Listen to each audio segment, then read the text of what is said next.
विवेकानंद जी आवाज थोड़ी कट रही है। No, अब आप लाइव हैं? जी जी जी जी अब लाइव हैं? Okay, thank you. Ji ji Thank ji. My dear viewers, I will welcome you on the 71st session of Education Pe Charcha. This is Vivekanand, an author, academician, and public intellectual on this very, very unique platform of Shastrartha in collaboration with that of this Tea Talks, which is being spearheaded by Sri Pramod ji, who happens to be a valued partner, a technical collaborator, and consequently we are able to broadcast this particular program across the world, not only within the length and breadth of India, but across the world. My dear viewers, we do have what I consider to be an exceptional privilege to be hosting today a young, not only an entrepreneur, but an economist, a politician. So this, we have our today's guest who holds several feathers to his cap, who owns several feathers to his cap. But most importantly, I think I will not be able to do justice if I don't give his family introduction.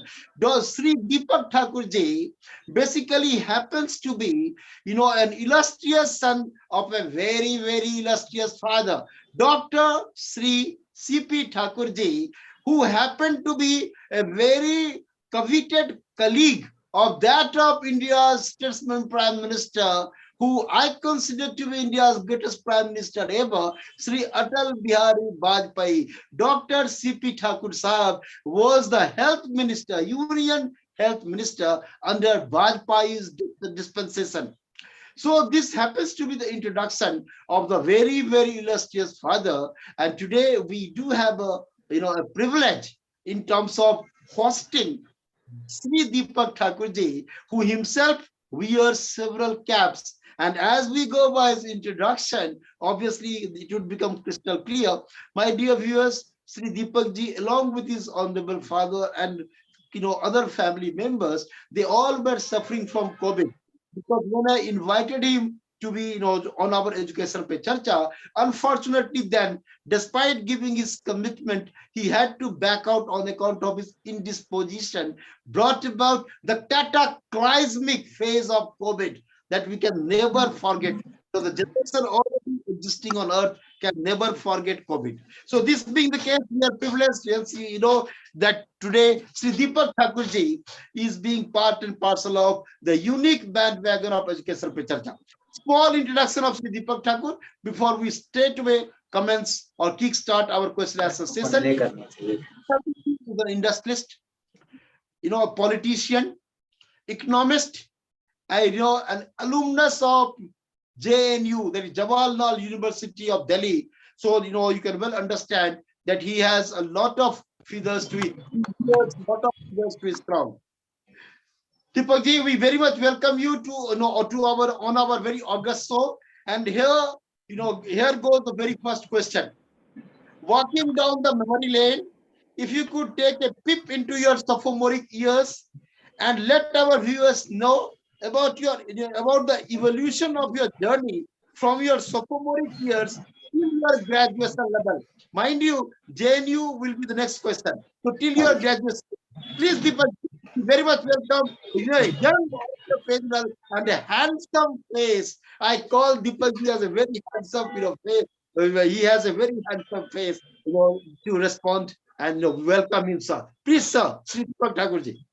Thank you so much, Vivekanand ji, for having called me on your forum. It's really an honor, privilege for me to have been called by an intellectual of such a high intellect, I would say. Intellectuals, they are one too many these days. But someone who can write so prolifically, who has traveled so much, who is so qualified himself. I mean, I'm too small to have come, but it's a great honor for me. And thank you so much. We come actually, as you said, from a very humble background.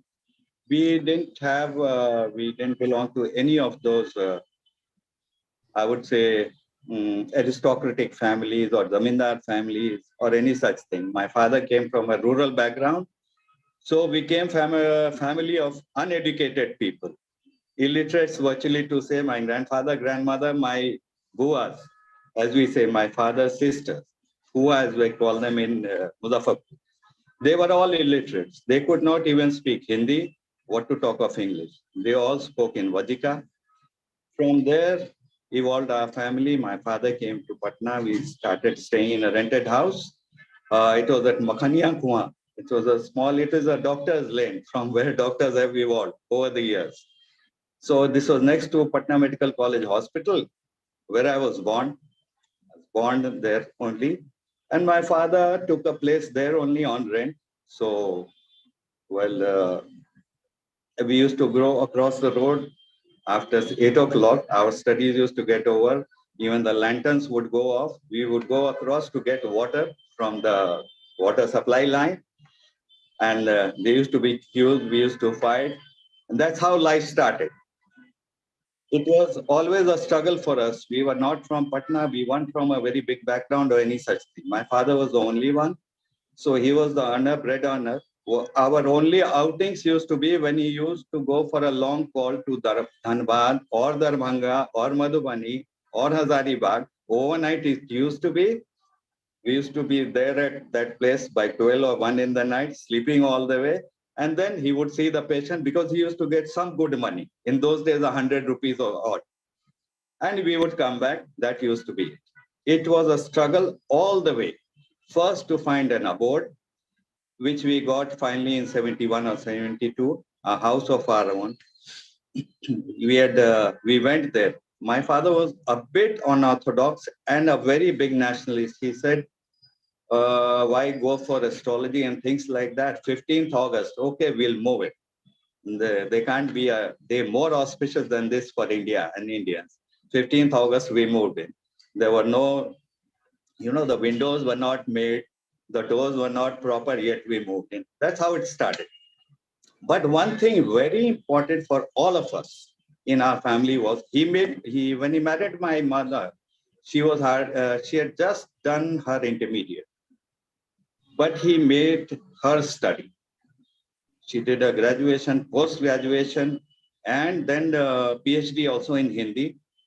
Got a job as a lecturer, but then she quit it because my father said, either you work or I work, because we have small children. There's no one to take care. We are strugglers. So that's how it happened. She became a homemaker. My father, the man, he moved ahead in life. We were studying. One catchword in our life was "Padhoge to badhoge," and this is the word this is the slogan I use, because education is what made all the difference. From a family of illiterates to someone who's able to talk to an intellectual par excellence like Vivekanand Jhaji in English. If I'm able to do it, that is because I got good education. Otherwise, I wouldn't have been able to be here on this forum talking to you. That's how it started. I did my 10th from St. Xavier's, Patna, 12th from Science College, Patna. Did fairly well, some 84-85% marks. Went over to Delhi University, did my graduation in economics, a first class there also. Post-graduation from JNU in economics, did well by God's grace. Question. JNU, we have got a separate question. So thanks. I'm just giving you. Thanks a lot, my dear viewers. Sri DEEPAK Thakurji has been very modest in terms of communication about his family background. But one thing, of course, we will be privileged to host Dr. Sri C.P. Thakur Sahab also, in the near future. I have had, my dear viewers, I would like to inform all of you that I have had the opportunity of reading the autobiography of Dr. Sri C.P. Thakurji. As I already informed all of you, that he was a coveted minister, esteemed minister in the cabinet of the statesman Prime Minister Sri Vajpayee, but his journey in his life was not a smooth sailing. He writes in his autobiography the sort of hardship that he was subjected to. He could not play with the children of his age because of his some sort of physical disability or some sort of physical deformity. Suffering from Kala-Azar. Kala-Azar, and later on he was suffering from, and he did his research on that. He had done an extensive, that will come to it, in his soul. In but his, it just reminding you. what I intend to say, my dear viewers, is, if you want to climb upwards in the ladder of success, what is required is consistency, the firm belief and conviction that you are made out for something special. And Dr. C.P. Thakurji, as far as my insight into his autobiography is concerned, was indeed, he had that sort of robust belief in his own progress, in his own advancement in life. My dear viewers, the way I read autobiography, I can only describe the sort of distress that he himself experienced, and so eloquently he incorporates or describes in his autobiography. Rest we will describe, interaction with the great minister of Sri Vajpayee, in Sri Vajpayee's cabinet. Thank you, Deepakji, for sharing with us about your initial years. Right, so nice of you. Because JNU is a very special university. It has a lot of reputation. Notwithstanding some sort of controversy that engulfs it in contemporary times, but nevertheless, it enjoys lot of reputation because it has produced an alumnus like you, an alumnus like Dr. Sri Jayan Singh ji, an alumnus like Sri, Anjani Babu, who was the Chief Secretary of Bihar, Dr. Jayan Singh ji, Chief Secretary of Gujarat. So it has a huge reputation. The Finance Minister of India. Yes. Here comes the second question, sir. Ji. If you could share your, and with some detail, there was some disconnection, Vivekanand ji. If you could repeat the question. Yes. Actually, since you are an alumnus of JNU, and we have so many viewers, and subsequently who will view this particular video, they will have some sort of good information pertaining to JNU, also in the especially in the field of economics, coming all the way from an alumnus who himself pursued economics. So I would like you to describe your years, in post-graduation in economics, in JNU, at JNU. Please, sir, your take on this.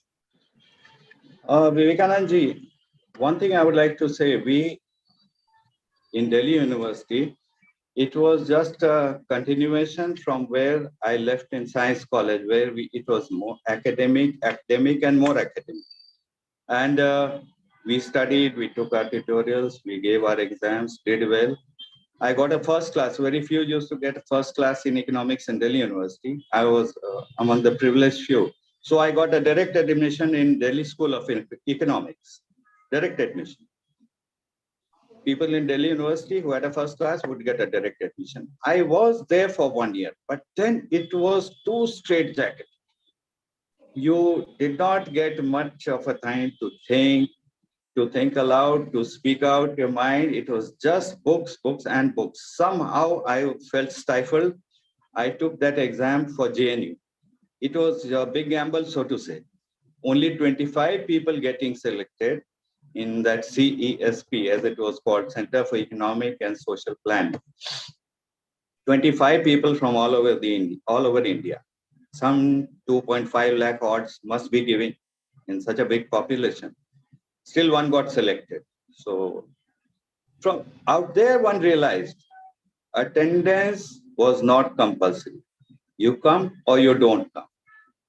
Now, this was a great motivation. It can be demotivation for someone. But here, the system challenges you.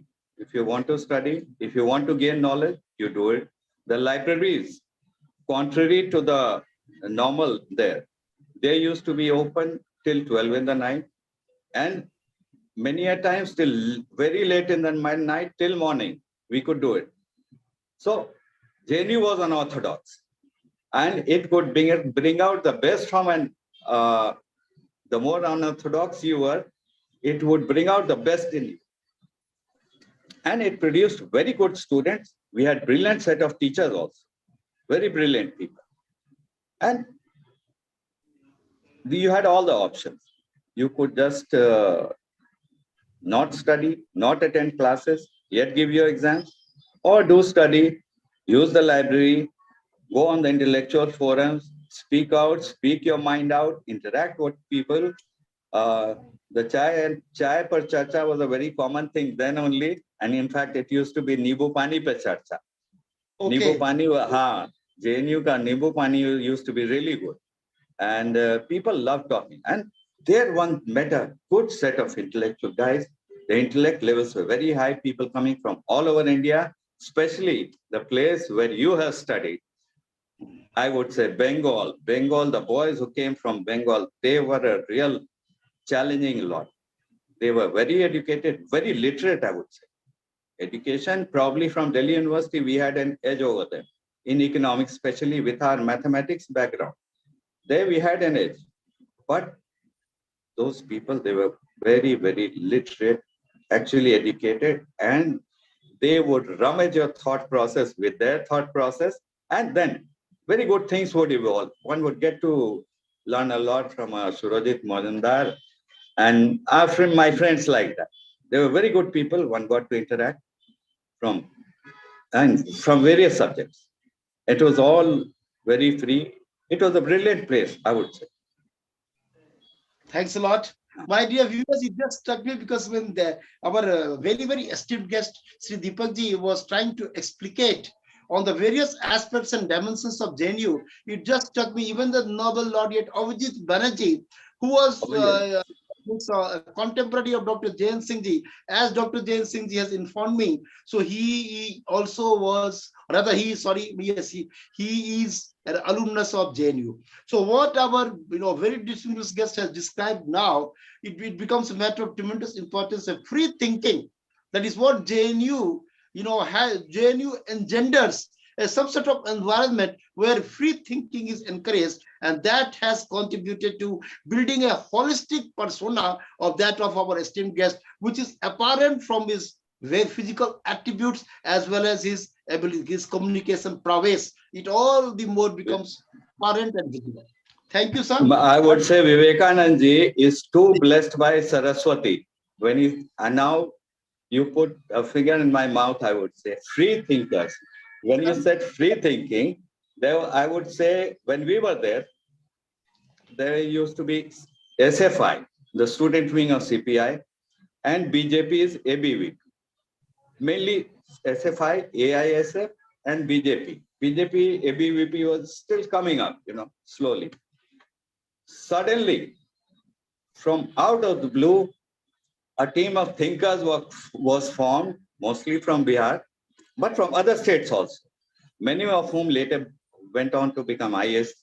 Manoj Sonic is one of them. He became the president. He's a Maharashtra cadre IAS. Manoj Sonic was my classmate in St. Xavier's long back in Patna. He was there for a few years.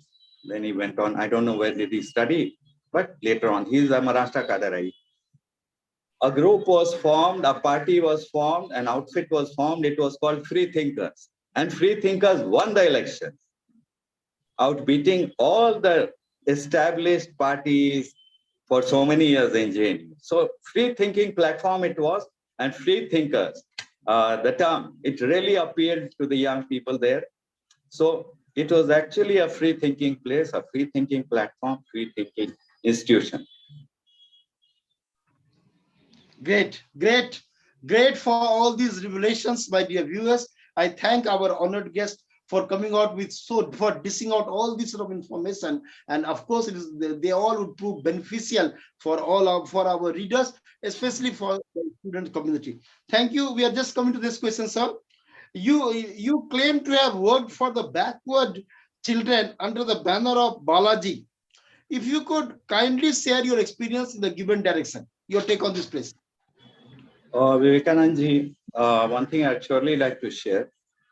I beg your pardon. Sir. If you, this question can come a while later, could you please that what you did after JNU, how you evolved after JNU, please? After JNU, I typically a Bihari, so the expectation was to get a class 1 officer's job. So rather, I tried for the UPSC, cleared the prelims and all, but while doing my MA only, I got a job in the GIC, General Insurance Corporation. And that time, people used to say, you get a very good salary, you only have to work for 5 days in a week. That was the only place where Saturdays were off, and that you would get your posting only in the no rural postings like banks. It will be only in the cities. So we were pretty happy with that. Getting some 2,500 odd, it was big money for us those days. We were happy with it. And then I got a posting at Patna. So but that being my hometown, my father's house being there, I got the chance to work additionally, apart from my job also. And then having been a doctor's son and having seen the distressed humanity, people coming in hordes, truckloads of people coming as patients, social service, this thing, it was there in my blood somehow. As a small child, I used to go to medical camps, those being held by my father in the remotest of villages, in the Naxalite infested villages of Jharkhand, Bihar, and Jharkhand bordering areas. Those were absolutely Naxalite infested.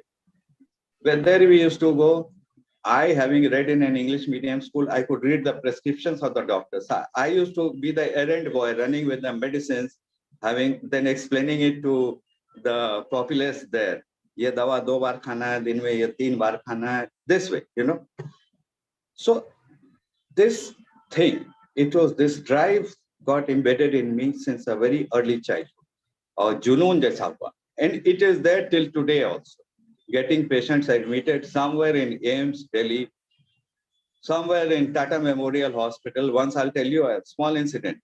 This explains the intensity, the way I work, especially for this cause.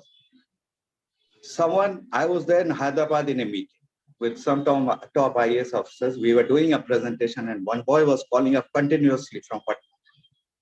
It was getting interrupted, the thought process, which is why I put my mobile also on the flight mode right now, so that I don't get calls while talking to you, Vivekanand.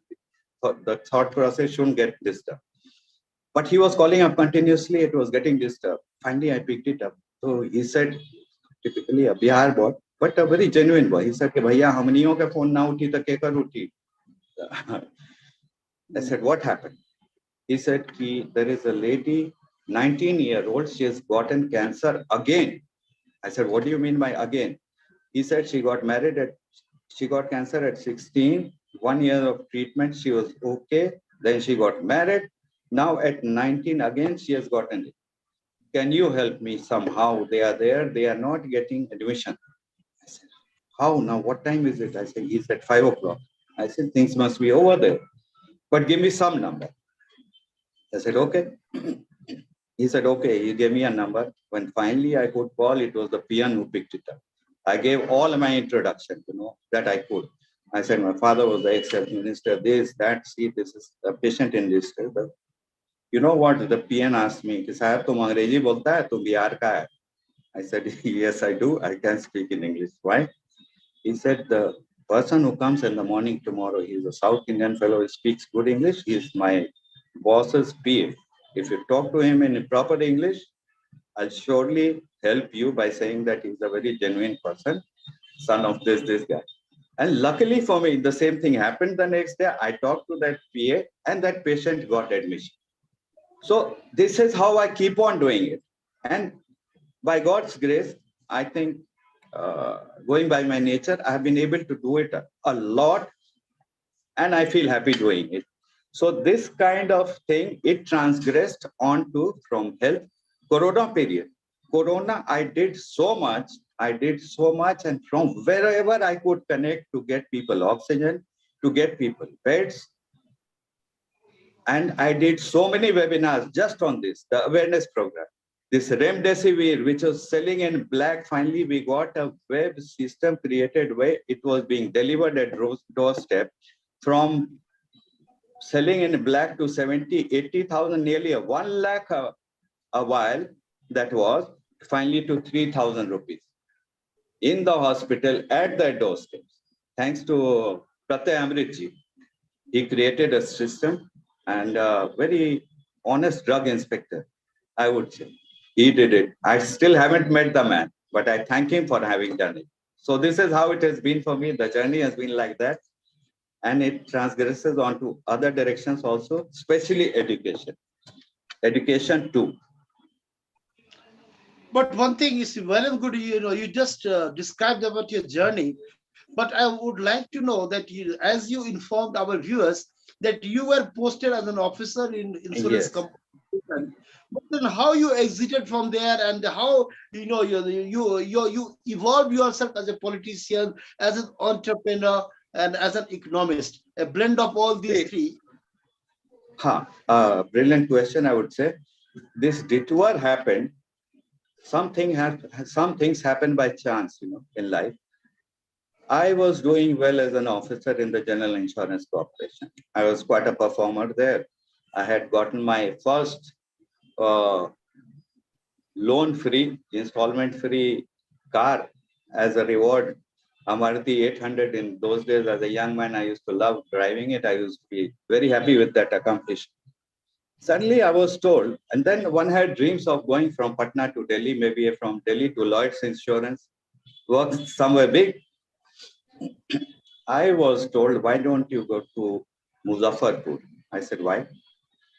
I'll tell you a fact. And that was something very abhorrent for me. I was told that there are Bhumihar transporters, fellows of my caste, who are big criminals. They, purposely take wrongful insurance claims and all that. To tackle that, you'll have to go.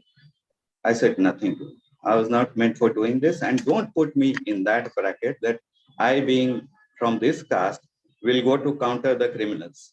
And this is not the thing. Send me for bigger things, bigger platforms, bigger insurances I can get you. And whatever, the field that I am in, I would do better. And somehow this stiff happened.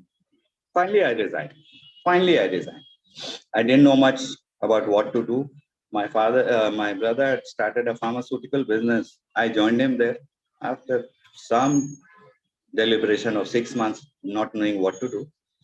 But this social work was continuing. At least I had my father's house to stay in and food I was getting, so that was not so much of a worry. I started doing that pharma business. From there, well, it worked, it didn't work, there were hiccups. The excise-free zones came up in Uttarakhand, and our factory, we lost all our work.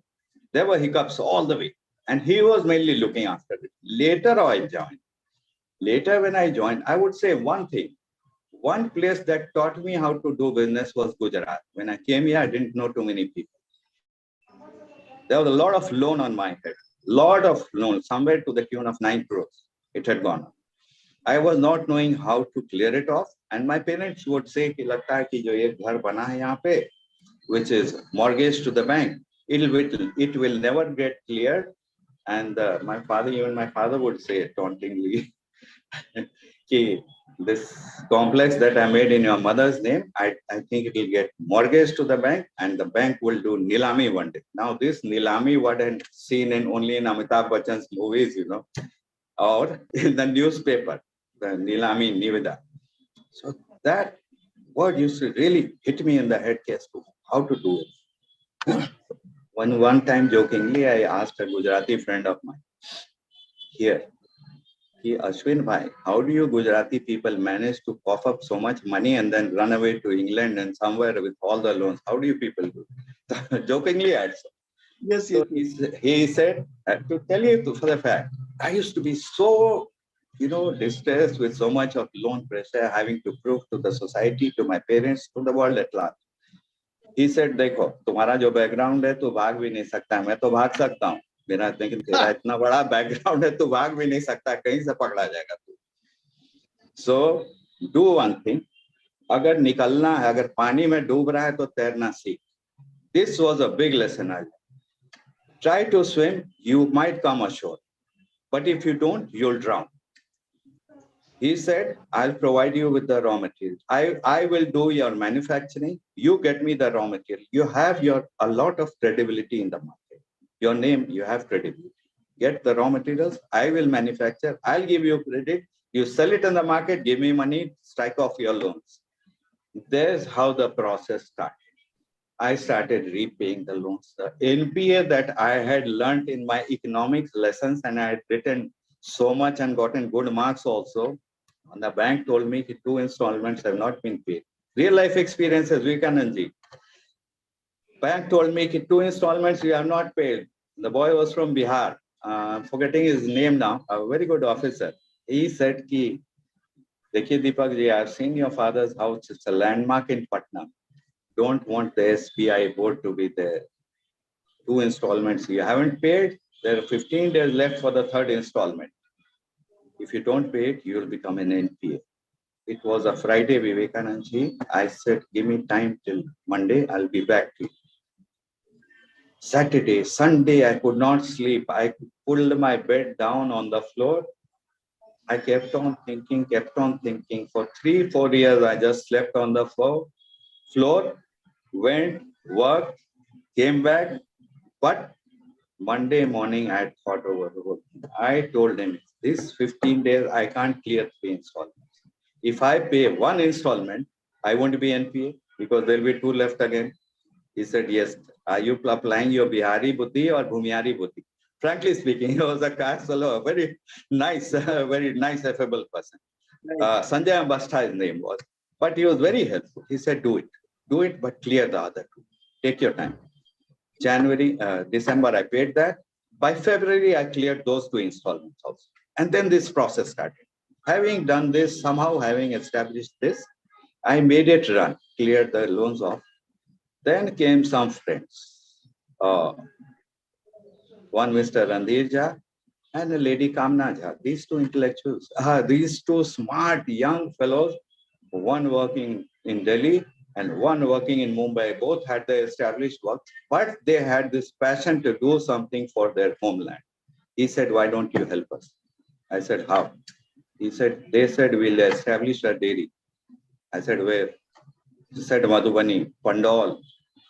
I said, I've never been there, but I've heard of it. They said it's an industrial area. But this lurking desire was there in my mind that we all should do something for, instead of just saying Bihar is bad, Bihar is lowest on all the parameters, nothing can be done in Bihar. If we can prove the world wrong by doing something in Bihar. So we all gathered together and we started a milk processing. There were a lot of hurdles. Still, we managed to do it. We made it see the light of the day. And people, one very strict IAS officer, the toughest probably that people know of, his name sends shivers down the spine of people, Mr. K.K. Pathak. He was the one he was the officer then who said, industries that have availed subsidy benefits, if these are not working, put them all into jail, start proceedings against them, but if they are functional, give them subsidy within a week. I tell you for a fact, our thing was functional. Happily for us, something which was stuck for us for 1.5 years, we got that subsidy grant and our loans, etc., got cleared. It's been God's grace and goodwill of people like all of you. We managed to do that. From there, we progressed on to doing a bakery with it. So then this ambition came to, expand it further, give more and more employment to people in Bihar. It's a very big, very populous state. If we don't do it for Bihar, no one else is going to do it. You have to do something good. And this desire, this passion made us do all this. We are planning to do more, getting people involved. One of the topmost politicians told me, what are you doing here? Chauki par sutaichi, meaning thereby, do you sleep on that wooden bed? It's called chauki in Bihar, as you would be knowing, not many. But why are you sleeping in that chauki? Go to Delhi, Mumbai, you belong to such an elite family. You should be there in an air-conditioned room rather than sleeping in that mosquito-ridden room of yours. I said, no, we are doing this because we want some 500 households at least in Bihar where their livelihood they'll earn, their houses, things will run, their children will go for education, they'll get 2 proper meals. The children will go for education by earning something. Let them earn livelihood. And this 500, I want it to go up to 5,000. He said, you are bonkers. I said, I'm not. I'll do it. I'll show it to you. he was scared that I might contest the election from there. I said, no, if I have to, I'll do it from my native village, that being Muzaffarpur, native district, or else from Patna, if at all. But that is not my motive right now. I want to do something. My father has done it, having gone from a remote village of Muzaffarpur, called Dubha, to Patna. So even I can do it, but let me work. Let me create something for Bihar. And this passion made me work. Then we delved into this, I would say, some construction work also, I would say. Apart from that, construction business also we joined. So there were groups of people. I had this ability to connect with people like you. I mean, we've just met once, and it seems we have been connected for a good 20 years or so. And that's how the connect has been. So I have this ability. I could connect with people. I could create teams, and things have progressed. But apart from that, I work on social platforms also, on social awareness platforms, I would say. That has been my passion, especially to work in the arenas of education, agriculture, health, all these, where at least my native state, if I can contribute my might to my backward state, which was once fourth in per capita income, the Appleby Commission had called it one of the best administered states of India. Now, it's very distressing to find that Bihar falls lowest of all the parameters. And I'll tell you, one thing was there, Mr. Amar Sen has also pointed out that initially going into the initial part of your schooling, Bihar has a very good entry rate. That means people are willing to study. The people are of Bihar. It's been a land of knowledge. From Yagyawal to Gargi to, I would say, Sita, Janki, Jayasi, all of them, to, I mean, it's Susrut was there, Chanakya was there, Guru Valmiki gave the education to Rama there only. It has been a land which could just give knowledge to the world, and now it is so bereft of knowledge. So people are willing to read, people are willing to study. But the dropout rate is very high. After the 6th standard, this was pointed out by no less a person than Nobel laureate Amartya Sen. So this is a place where our education, so I started going even to the remotest Naxalite infested areas and would, enthuse people to go to school, send their children to school at least. So this is how the journey has been. If I tell you, I can go on to so many directions that I work wherever I get a chance, be it with physically handicapped people, Divyangs as we call them. Sports is one area that I would like to work in. I have not been able to work. Bihar suddenly has fallen much behind, and it used to give good people, even to Indian. One Chandeshwar Prasad from Patna became India's captain in the Asia and probably won a gold medal, but I've seen him languishing in Patna's Gandhi Maidan later on, trying to train some 10 odd people. He had to go to Kolkata to play, either for East Bengal or Mohan Bagan, for a livelihood. You have to go to Kolkata, you have to go to Mumbai. Why not Bihar? Why not there? It's your homeland. At least you feel more secure. And then you are able to contribute more. Such things were lacking. I would like to work in that also because I was an avid cricket fan and a good cricketer too. But I have not been able to contribute in that direction. Great. Great. Deepak ji, you fogged out all this sort of plethora of information for our readers, for our viewers to assess and ascertain the the overall potential of yours and to what extent you have you try to optimize your potential, because the sort of work, even though you say in just the information that you fogged out itself speaks a volume about your contribution towards the upliftment of those who were languishing at the bottom of the social pyramid. Great. Now, but still we would like to know, because before I switch over to the next question, that how you evolve yourself as a politician. We have understood about your evolution as an entrepreneur, as a entrepreneur with a social mindset, the one who intends to uplift those at the bottom of social pyramid. But how and when did you evolve yourself as a politician too? That is what our viewers would like to know.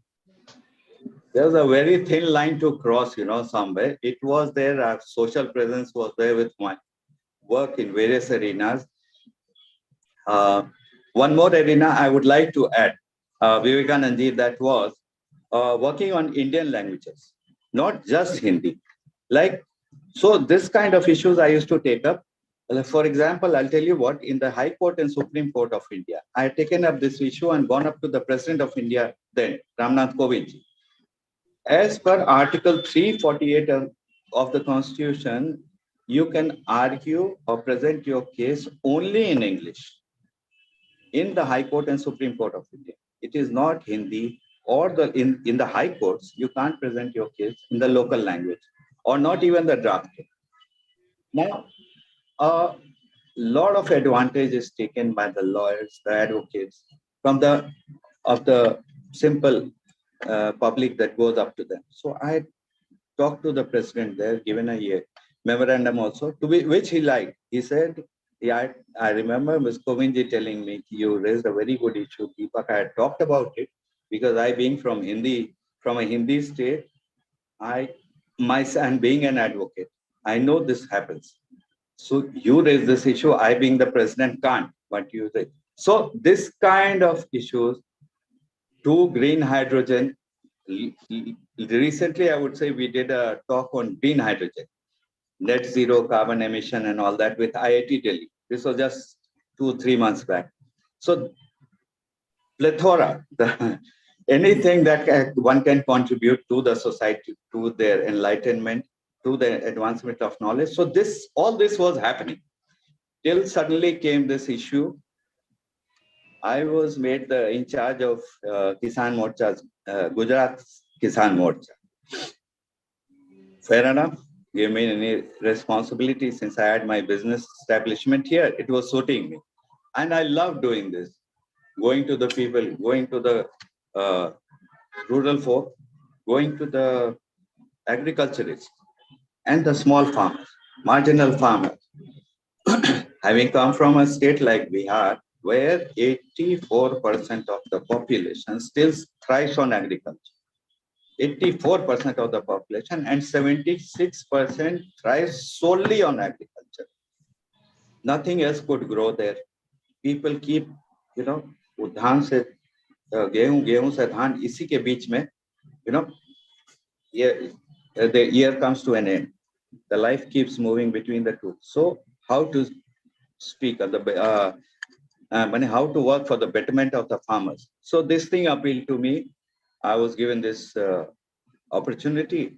I worked on it, and I tell you for a fact, I have this habit of doing something myself, going deep into it, and then facing it, and then bringing out the problems of the people.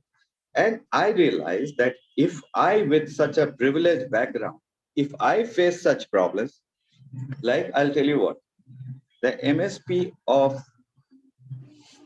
wheat, it had gone up to 1,800 rupees nearly per quintal. In our village, the routine was the person managing there would say, oh, Vyapari Alaira, the businessman would come from other states, from Punjab, from Haryana. Kalkai 16 rupiah. The Vyapari has said 16 rupee per kg or 1,600 per quintal. The next day they would say the Vyapari is saying 1,590 per kg or 1,590. That Vyapari would keep putting pressure on. Bring it down till it came down to finally when he would say कि next day आप कल 1550 कर देगा 1540, we would say बेच दो. The MSP is 1,800. Now this is a routine. I'm telling you, this is the exam. This is how it happens. All of the produce of these farmers gets bought at very small prices, gets sold at much higher prices. So these were problems. farmers would never, their lives would never improve.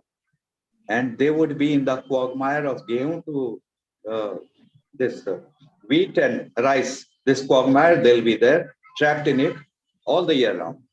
I started working on it. Even this this agriculturist revolution that was going on, I was not in favor of. I was not in favor of it because I've seen the poor agriculturists, the kisans of Bihar, they were not participating.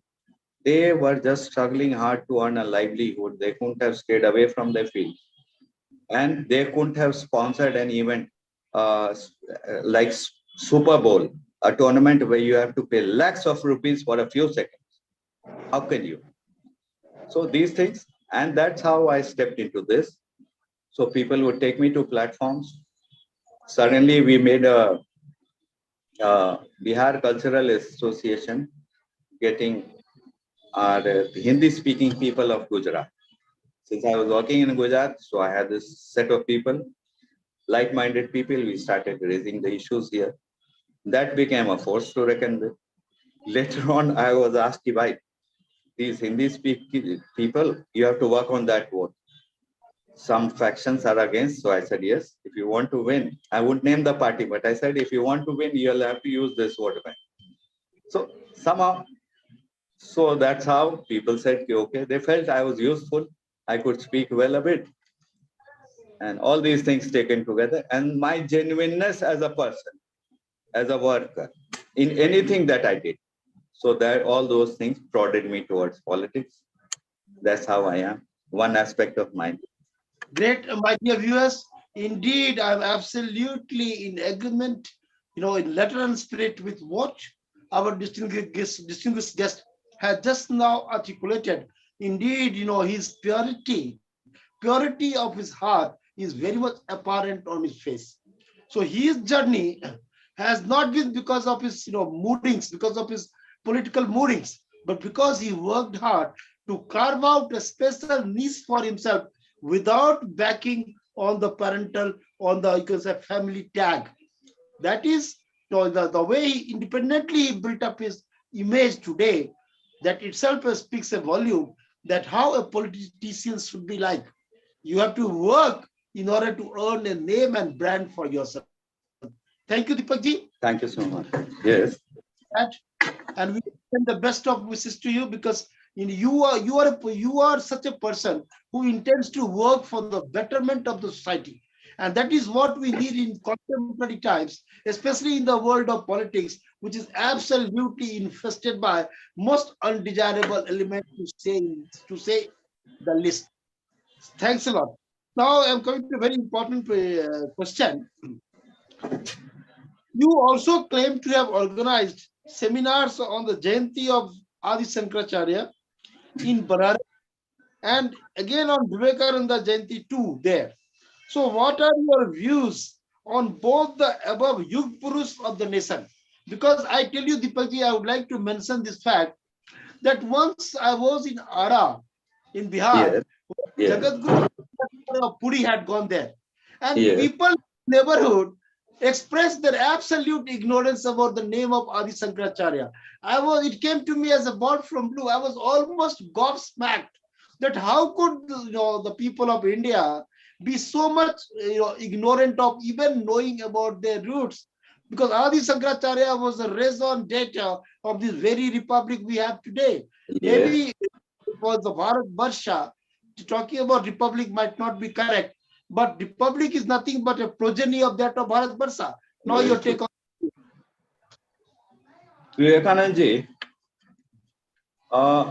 probably it's a fallacy in our education process that we could not bring it down to the lowest strata of the society, which got meddled in just earning 2 square meals a day. Proper education was not given to the lowest strata of the people. There are, even in the sector of education, I tell you, there exists an India and a Bharat. There is an India and a Bharat. India is the one, those who study in probably Delhi, bigger cities, who studied in English, not the ones who are studying in those the government schools. Government schools used to be good earlier on, but later on their standards went so low, and there's no dearth of talent. If those children are made to study well, there's no dearth of Gudri Kalas, as we say. But this education is not given to them. Now, if I have to speak on a subject, I managed to gather some information from Wikipedia, some books here, there, because I have to prepare my speech. So that's how one also got to learn about Adi Shankaracharya a lot. But then his habit of reading, it has gone. People are there busy. If they don't get good marks, and if they are get into studying things, just reading books apart from their routine stuff, they get admonished at home also, the children. So this is one of the reasons people are not knowing. I won't blame them.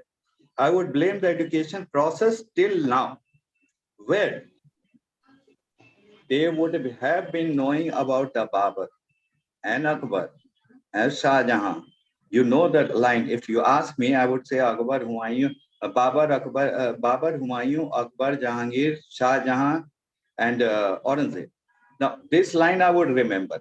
But you ask someone about the modern dynasty, where India was at its biggest best.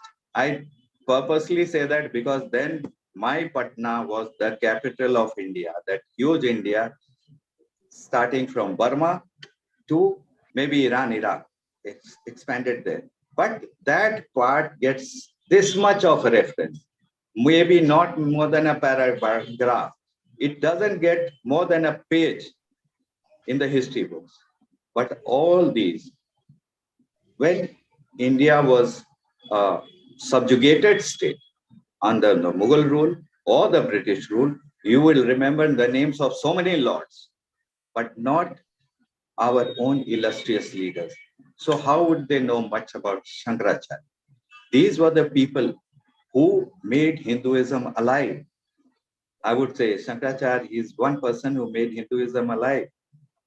And if he was such a brilliant person, a person from southern India who traveled all over and finally went to the land of knowledge again. I don't know, Mithilanchal, what does it have? And it pulled me also there. Again had to go lost to that Shastrat, as we call it. He went, argued with Mandan Mishra. His wife Bharti he lost to, as the folklore goes, and made Mandan Mishra the Shankaracharya of Puri. Now, 4 corners of India, 5th he was wanting to make, but he couldn't. He died early, as they say. But 4 corners of, he established Hinduism again. Now, this Sanatan Dharma, it was one of the most evolved religions of the world, so advanced, intellectually so advanced, scientifically so advanced, in each and every way. When the other countries, their natives, they were all, living in the jungles. India was a land of knowledge, 5,000, 10,000 years. One can't really date them. The Upanishads were being written. And that land, now the education standard has gone so down that Vivekanand Jahaji meets some people there and who do not know who Shankaracharya was. Similarly, Vivekanand. And there was one then, and probably I'm seeing one who is interviewing me now, who is working so much to, arouse India's intellect once again. Vivekanand Jahaji, it's an ode to you. The way you're working hard to, arouse India's intellect. Thanks a lot, sir. Compliment, which I may not deserve, but right now coming to the point, no, I did the right thing by saying that Adi Shankaracharya tried to awaken the hibernating Sanatan consciousness, because by creating the 4 temples in the 4 different corners of the country, he tried to secure the very geographical entity of Bharatvarsha. Yes. And as you said, I'm absolutely in agreement with you that there were all these things were done under some sort of design, because suppression of the Hindu aspiration and then promotion of something which was absolutely unwarranted and undesirable definitely was done was a mischievous sort of design that got manifested through all these sort of actions that we have seen for decades and decades together in India until, of course, until last few years. Last few years. There was a complete metamorphosis, rather deracination of the nation from its very moorings. I would consider it as a sheer, sequestration from its moorings, a sheer deracination from the nations of Bharat Barsha's, original moorings. Thank you, Deepak ji. Since we do have a constraint of time, sir, of course, it's going on such an electrifying discussion. I am coming to the last question because time is also a constraining factor. Since you already threw an adequate light on your works, on your Kisan Morcha side and everything, I'm coming to a very, very important question now. Two questions I will ask, and I would request you if you could just try to accommodate both my questions within the constraint of time. Thank you, Deepak Ji. This question. How much time do we have left? Sir, we have 7 minutes. Okay. Okay. Now coming to a very important question. You are born in Bihar. Yes. While you have you started your medicine business in Gujarat. Yes. How do you differentiate between the temperamental attitude of the people of Bihar vis-a-vis that of their Gujarati counterpart? Because you have stayed in both the places, met both the classes of peoples. So you are the best person to describe the environmental, the contrasting environmental setups in both these different states. Your take on this, please. Vivekanand ji, Bihar has been my Janmabhoomi, but Gujarat has been my Karmabhoomi. It taught me how to do business. But the Janmabhoomi, sorry to say that, the people were not so focused, not so hardworking. Work for me, working at Madhubani is also very difficult. You give them some task in the morning, they will say, "Acha, ho jayega." And again, when you are back at 12 in the afternoon, and you ask them, "Ki kya hua?" I forgot. There you tell them to sell something, go to the market, sell it for yourself. You get an incentive on that. They are not really willing. They are not raring to go. Here, you give them a chance, you give them an inch, they'll take a foot. But one thing they had told me, you do trade here in Gujarat, they say this, बाप से भी धंधा करना है तो आधा टका कमा लेने का. If you are doing business with the father, also try to earn something out of it, but work hard to earn it, because your father can throw you out otherwise. Yeah. It is not so there. They are laid back. A huge population which is not working hard, and so it has brought the economy there to a very standstill. It's become a consumer state. All the things produced from elsewhere, any small thing for repairs, we have to send our machineries to Kolkata, to Delhi, or else call the engineers from there. It cannot be repaired at Madhubani. It then has to be sent to Patna. 5 out of 10 cases are done there. The rest 5, one has to go to send the thing to Kolkata or Delhi or get the engineers from there. Now, these things are lacking. This infrastructure, this ecosystem is lacking, which has to be created. And it is a difficult task, onerous task, I would say, but difficult. These things are there. The ecosystem is in place here. So working becomes easy. Right now, I'm talking to you from Gujarat only. Probably had I been there in Bihar, the electricity would have gone off. And then Vivekanand ji would have been, firing me all cylinders as to why did you go there without any. So these are the things lacking. People are good though. If you tell them, I am hurt, I have this problem, they'll leave all their work for you, take you to the hospital in Bihar, But here, if it is useful, if they know you, well and good.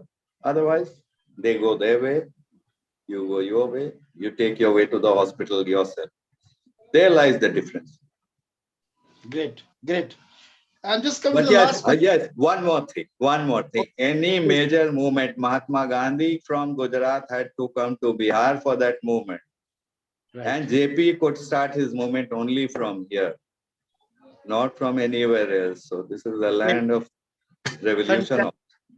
Fantastic, Deepak ji. Indeed, you made up it. So, my dear viewers, an intelligent man from JNU, the sort of the quippings and the sort of observations, comments, at times even satires, but that too in a very subtle way, speaks a volume about the evolution of a versatility in that of our esteemed guest today. Because having had a tremendous amount of exposure in the myriad field of specialization, Deepak ji indeed deserves to be the leader of the nation. We wish again that Deepak ji should contest 2024 parliamentary election and he should be the people's leader.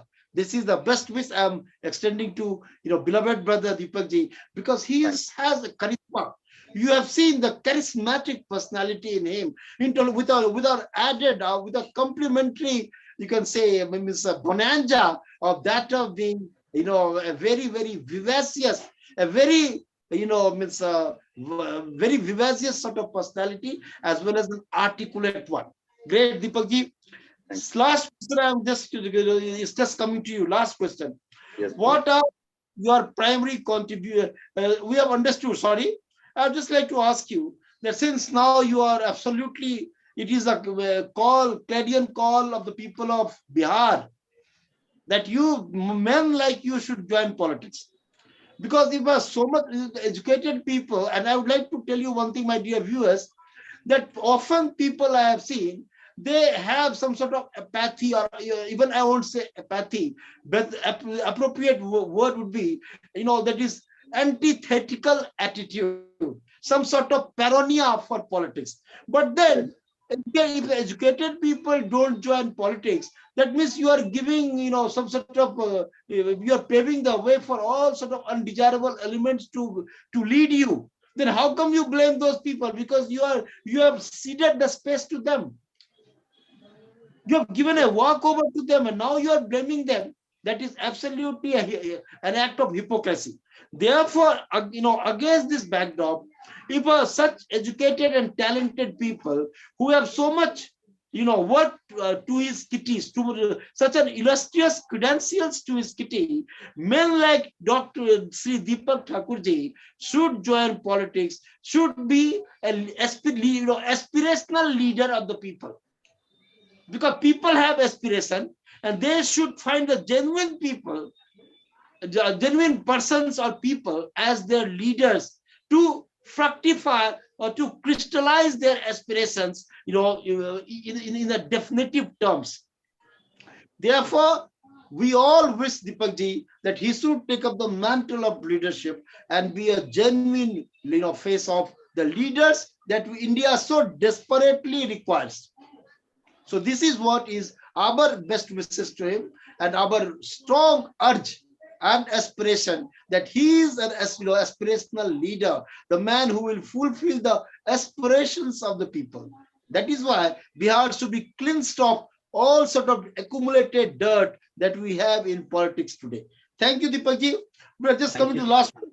Yes. Because we have really, it has been intellectually scintillating, so spectacularly being, that was so spectacularly being, illuminated by all your intellectuality, backed up by your erudition, that indeed, it has been a very, very learning and educative session. So one more last question I would like to ask you, for our viewers to understand, that what is your vision for improving the national and, and provincial political scenario? So that is what your take on this, please. One of the things I would say, the backward areas should be given some incentive where the, but a lot of study has to be done, which is being done also. Now in the changing times, I would say, in this changing India to be proud of these days. Seeing the topography of the region, some incentives have to be given to that, and accordingly, industries have to be set up to create, employment for people. Employment generation is very important in this populous state. Money should not go into a few hands only. It should get distributed. And this has such a robust, dynamic, young population in India. It can go do wonders, I tell you. Europe is having a geriatric population. So even the states and centers should help them identify those reasons. Like, I'll give you just a small example. For solar energy, what you require is a place where there is continuous sunlight and less of water. It has to be arid, you know. So places which are very stony, where no agriculture can do, such places. Now, those places otherwise do not have any meaning for the owners of those areas. Those are left to languish. We should rather identify, use them according to the topography of the place, the climate, etc. And then if the states would develop, India would develop. India will develop, and it has all the potential, from a 3 trillion economy to going to 5 and maybe much, much higher, back to being the Sonika Chidiya that it was. Great, great, sir. Thank you, my dear viewers. Actually, I would like to thank our very, very distinguished guest, Sri Deepak Thakur ji. And as by way of his conclusive remark, when Deepak ji talks about the overall the increment of our economy in terms of from just going up from $3 trillion to that of 5, I just recall very recent remarks of that of Sri Gautam Adani ji. I don't know what had been the very basis of his calculation, but he had just prophesied that by 2050, India will be the second largest economy in the world. I don't know what had been the permutation and combination behind his coming out with all this analysis, but nonetheless, he has made this particular analysis, and which our very, very distinguished today, Deepak ji has almost confirmed or vouched what Gautam Adani ji had just said recently. My dear viewers, one more thing I would like to say before I pass it on to Sri Pramod ji for just his opinion or for translating the text into Hindi. Dr. C.P. Thakur ji, I just visited Kolkata recently, where I was informed by Sarda Babu, one of the intellectuals in Kolkata, that he had honored Dr. Sri C.P. Thakur ji for promotion of Maithili language and for its incorporation in the 7th schedule of Indian Constitution, 8th schedule of Indian Constitution. Yes. Dr. C.P. Thakur was instrumental behind getting Maithili language recognized as one of the languages in that of the 8th schedule of Constitution, and that was the reason, as what Sarda Babu had informed me, that he was honored, invited, and felicitated by the Maithili organization in Kolkata. My dear viewers, before I invite Pramod ji, I would just like to make an announcement. In our next show, we have got one of the most distinguished physicists of the world. I'm not talking about India, of the world, one of the most distinguished physicists of the world, Dr. Sri Partho Ghosh Sahib, is going to be our very, very distinguished guest on the next episode. I just invite now, it is time to invite Sri Pramod ji for his Hindi translation, of today's very, very intellectually scintillating text of my interaction with that of not only an intellectual entrepreneur, but intellectual politician. Please, Sri Pramod ji. नमस्कार विवेकानंद जी और आदरणीय दीपक जी को भी मेरा नमस्कार। जी नमस्कार प्रमोद जी। आज की 71वीं ये जो सत्र है, इस सत्र में हमने ये समझने की कोशिश की कि जो लोगों की समझ रहती है कुछ बातों को लेकर, कुछ व्यक्तियों को लेकर, कुछ व्यक्तित्वों को लेकर, तो वो बहुत सारी बातें भ्रम में रहती हैं। जब वो खुद से इस बात को क्लियर करते हैं, जब कभी ऐसा समय आता है तो वो चीजें क्लियर होती हैं। ऐसा ही आज आदरणीय दीपक जी ने किया। अपने शिक्षा के प्रारंभिक काल में वो सारी कठिनाइयां जो अमूमन सामान्य परिवारों में लोग झेलते हैं, वो सारी कठिनाइयों को झेलते हुए इन्होंने अपनी पढ़ाई पर कंसंट्रेट किया और इन्होंने अपना एक मंत्र दिया कि पढ़ेंगे तो पढ़ेंगे, और उसी को अनुसरण करते हुए इन्होंने मखनिया कुआं के एक छोटे से जगह से हालांकि मखनिया कुआं अपने आप में चिकित्सकों के लिए एक बहुत प्रसिद्ध था। हम भी अपने विद्यार्थी जीवन में उस मखनिया कुआं से आया जाया करते थे और चीजों को देखते थे। और मैं तो अपने छात्र जीवन में एक दो बार डॉक्टर साहब से मिला भी हूँ, और राष्ट्रीय स्वयंसेवक संघ के साथ जुड़े होने के कारण। तो जो जेएनयू के साथ आपका सफर हुआ, फिर आपने व्यापार किया, फिर आपके उसमें बैंक का आपके ऊपर दबाव आया, और फिर आपने एक डेयरी भी की चर्चा की, और फिर ग्रामीण लोगों के प्रमोशन और किसानों की स्थिति को लेकर आपकी चिंताएं हैं। ये समग्रता में मानविकी के उत्थान की चिंता वही कर सकते हैं, या कह सकते हैं, या सोच सकते हैं जिनके पास खुद की संवेदनाएं हो, खुद का कारुण्य हो। एक बार एक बहुत अच्छी कथा आती है विवेकानंद जी, और कथा क्या, ये तो तमसा के तट पर वाल्मीकि जी ने लिखा था। और वाल्मीकि जी जब वाल्मीकि रामायण लिखने की शुरुआत किए थे, उस समय तक उनको इस चीज का व्यक्तिगत तो भान था, लेकिन जन सामान्य को नहीं पता था कि क्या घटना घटित होने वाली है। तो जब वो लिखने के लिए प्रारंभ करने ही वाले थे, तो उनके मन में जिज्ञासा हुई। तो उन्होंने पूछा कि भाई, ये जिज्ञासा कौन शांत करेगा मेरे मन में जो ये सारी जिज्ञासाएं हैं, और मैं क्या लिखूं। क्योंकि वो प्रातः स्नान करके जब लौट रहे थे, तो लौटते ही उनका दर्शन हुआ एक क्रौंच और क्रौंचनी के जोड़े से, और उन्होंने देखा कि बहेलिया जो है सो क्रौंच और क्रौंचनी के प्रेमालाप करते जोड़ों को तीर से भेद दिया, और उनके मुख से एक छंद आया, मां निषाद प्रतिष्ठान तो मघवा शाश्वती समा जत क्रौंच मिथुना देखा मवति काम मोहितम। और जब ये लौटे अपने आश्रम की ओर, तो पूरे रास्ते भर ये सोचते हुए लौट रहे थे कि ये तो छंद हो गया, ये तो अनुष्टुप हो गया, ये तो मेरे अंदर से काव्य फूट चुका है। तो जो सज्जन थे, इनसे दर्शन हुआ, तो उन्होंने कहा कि काव्य या समाज के सेवा की उत्सुकता, ये दो ही स्थिति में प्रस्फुटित होती है।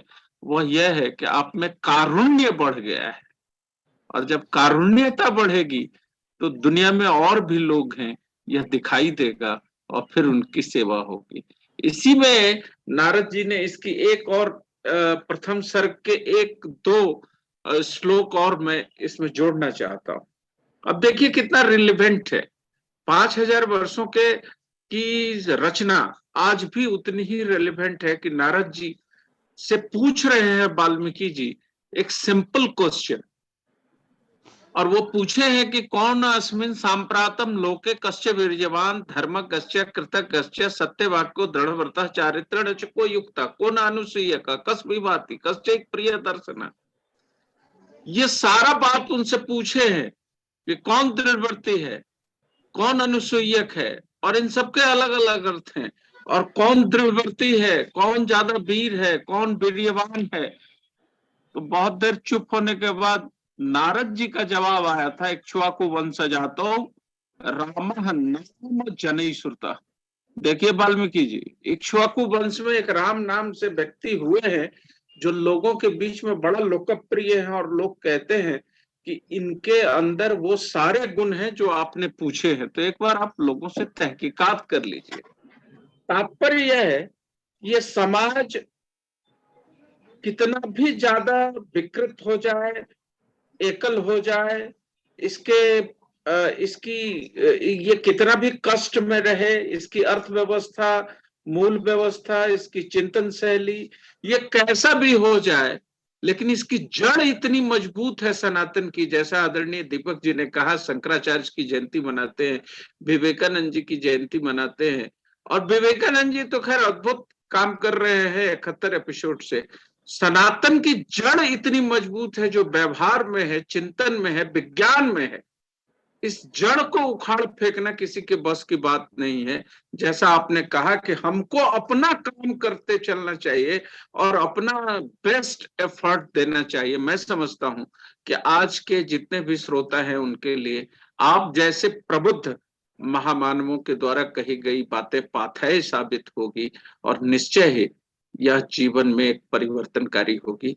ऐसी शुभकामनाओं के साथ आदरणीय श्री विवेकानंद जी और आदरणीय श्री दीपक जी को अपनी ओर से आज के इस कार्यक्रम के लिए आभार व्यक्त करता हूं और सभी श्रोताओं को, दर्शकों को ये निवेदन करना चाहता हूं कि बौद्धिकता के इस शास्त्रार्थ में आप यदि चूक रहे हैं तो कुछ छूट रहा है। इसलिए आइए इस चैनल को ज्यादा से ज्यादा लाइक करिए, सब्सक्राइब करिए और इसको मैक्सिमम लोगों तक पहुंचाइए ताकि उनका भी लाभ हो और हम लोग सबको मिलकर एक शास्त्रार्थ करें, बहस करें। हमारे साथ 71 बुद्धिजीवी जुड़ चुके हैं और सब एक से एक अपने क्षेत्र के महानुभाव हैं और विवेकानंद जी का ये सत्प्रयास सदैव सफलीभूत हो, ऐसी ही कामना करता हुआ मैं अपनी वाणी को यहाँ विराम देता हूँ। फिर मिलते हैं हम लोग अगले शनिवार को शाम 6:30। Thank you, Pramod ji. And indeed, I take this opportunity for for expressing my deepest gratitude to Sri Deepak Thakur ji for giving us a very invaluable time and just illuminating our today's session, 71st session of Education Pe Charcha. My dear viewers, I reiterate before we return you to our studio that our next guest on 4th December is a world, you can say the physicist known across the world. Not only he is the greatest physicist of India, he is known across the world. Dr. Sri Partho Ghosh Sahib is going to grace and bless our Education Pe Charcha. And indeed, today it was a spectacular session which was illuminated by Deepak ji. Thanks to Sri Deepak ji, and thanks to Pramod ji, and thanks to all my dear viewers who are logged in with us or who eventually will log in with us. I thank them and I just make a special appeal as what Pramod ji says.